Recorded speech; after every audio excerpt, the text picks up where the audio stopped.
Hello everyone, my name is Elaine, and I want to welcome you to my Unison League Treasure Hunters Guide Part 2. This will help you grow accustomed to the game and give you some advice on the Treasure Hunter class. I'm going to be picking up right where I left off last week with the Treasure Hunter's second ring, the Phantom Ring. First up is Shadow Snatch, which has a low cooldown of 5 seconds and median lower cost of 10. It targets one enemy with an ability power of 60. It deals physical damage 3 times. It has an added effect. When the target is an NPC, it increases the target's item drop rate. When the target is a PC, it reduces the target's cost by 10 and recovers your cost by 10. This is like a modified treasure hunt for physical attackers. I'm really not the biggest fan of this one. Even though it hits multiple times, the AP is pretty low and it doesn't have a piercer type ability, which lets it ignore things like damage reduction and reflection, like a mage's starburst for example, to help counter its low attack power. It has applications for both PvE and PvP. PvE to increase low item drops, and PvP to help manage folks who are building up too much cost, using too many abilities, and wreaking havoc on you and your allies. However, I don't feel as though either added effect is enough to make up for that low AP. Next up is Trinity Edge, which has a low cooldown of 6 seconds and median cost of 15. It is usable when a lance is equipped as your main weapon. It targets one enemy with an ability power of 60. It deals physical damage 3 times. The ability power is boosted by 50 for each critical hit. It has a combo effect. When used after Shadow Snatch, it deals physical damage to one enemy 3 times with an ability power of 80. A 20-point increase over the non-combo version. Its ability power is boosted by 50 for each critical hit. Its added effect is that it reduces the target's physical defense by 20% for 20 seconds.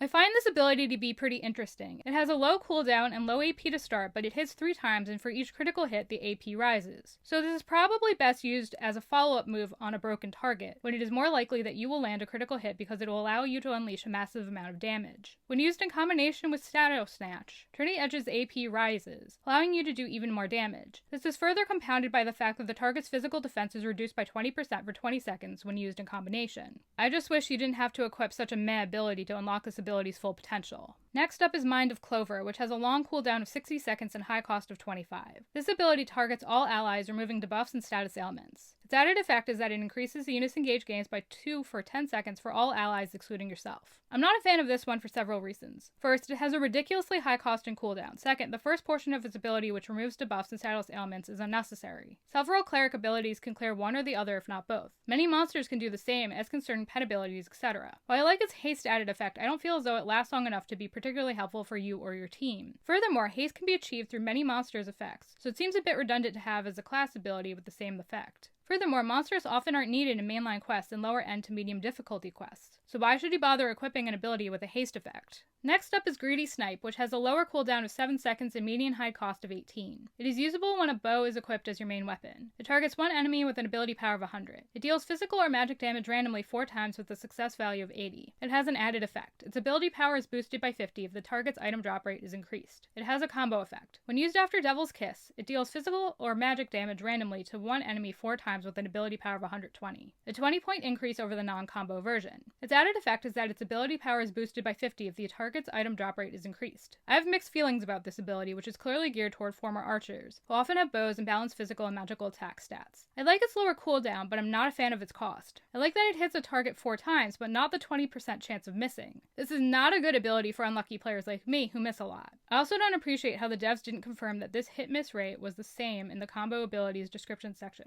I'm assuming it's the same, but like I said, it was not specified and I don't approve. It also deals either physical or magic damage, so if you're newer to the game and have struggled to balance your stats as an archer, this ability may not be ideal since your damage could be reduced if the damage type that is used isn't the one you have better stats in. This ability is also clearly best in PvE situations after you've used an ability like Treasure Hunt to raise the target's item drop rate. This isn't to say it's not useful in PvP situations, but the added AP will really help in the damage dealing department. Next up is Unison Sharing, which has a high cooldown of 40 seconds and median low cost of 10. You can target one ally, excluding yourself. It activates the following effects. When your Unison Gauge is higher than the target's, it changes both your and the target's Unison Gauge to the average of both values, then increases them by 5.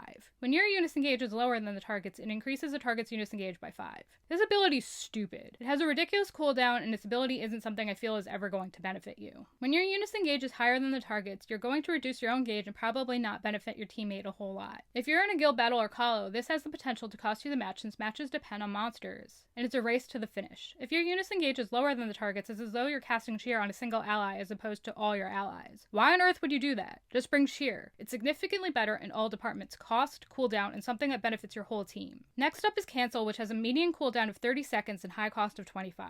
It targets all enemies. It removes buffs as well as Divine Shield. Its added effect is that it stuns the target with a success value of 50. This is another one I have mixed feelings about. I'm definitely not a fan of its cost or cooldown, but I like that it removes buffs as well as Divine Shield from your enemies. It is important to note, however, that this does not include special buffs like Piercer or Concentration. With that being said, I can see it having an extremely useful application in certain quests with a tough boss or monster that continually buffs itself and one-shots you and your whole team, or in a PvP situation where you need to balance out a group of enemies who are extremely buffed from monster effects and or build up from the abilities that the group uses. The stun effect is kind of meh since it has such a high chance to miss. But if it lands, it's a great way to slow the enemy down and buy you and your team the time you need to advance through that particular stage of a quest, or strike and defeat player characters. Next up is Devil's Kiss, which has a low cooldown of 5 seconds and lower median cost of 10. It targets one enemy with an ability power of 160 and deals physical and magic damage 1 time each. It has an added effect. When the target is an NPC, it increases the target's item drop rate. When the target is a PC, it applies Beguilement to the target for 15 seconds with a success value of 60.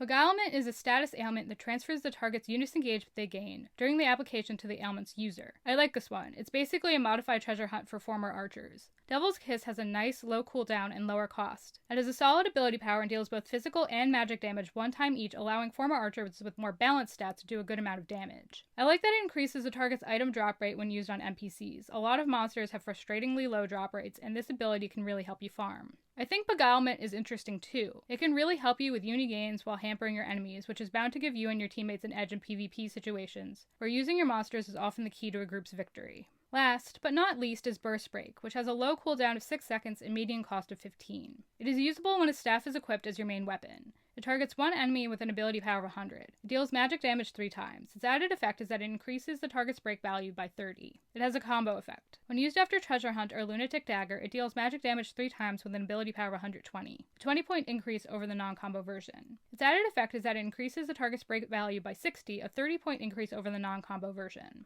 I like this ability, which is geared toward former mages. It has a low cooldown, relatively low cost, and solid attack power which grows when used in combination. It also hits the target multiple times and has a chance to break the target. The value increases when used in combination. This is amazing. It'll help you deal lots of damage to your enemies and land those critical hits, which will let you move through the round or quest rapidly. And that concludes my Unison League Treasure Hunters Guide Part 2. I hope you found my guide helpful and feel better prepared to play Unison League. I wish you all the best of luck and thank you for watching. If you liked what you saw here today, please smash that like button until it's blue, subscribe and hit that bell so you'll know what's up, and leave a comment if you have any questions. I'm always happy to help and we'll be adding more class guides over time to continue to expand your breadth of knowledge. Anything that's already up will be found in the description down below. Happy gaming, I hope you all have a wonderful day, and I'll catch you all in the next one. Bye guys!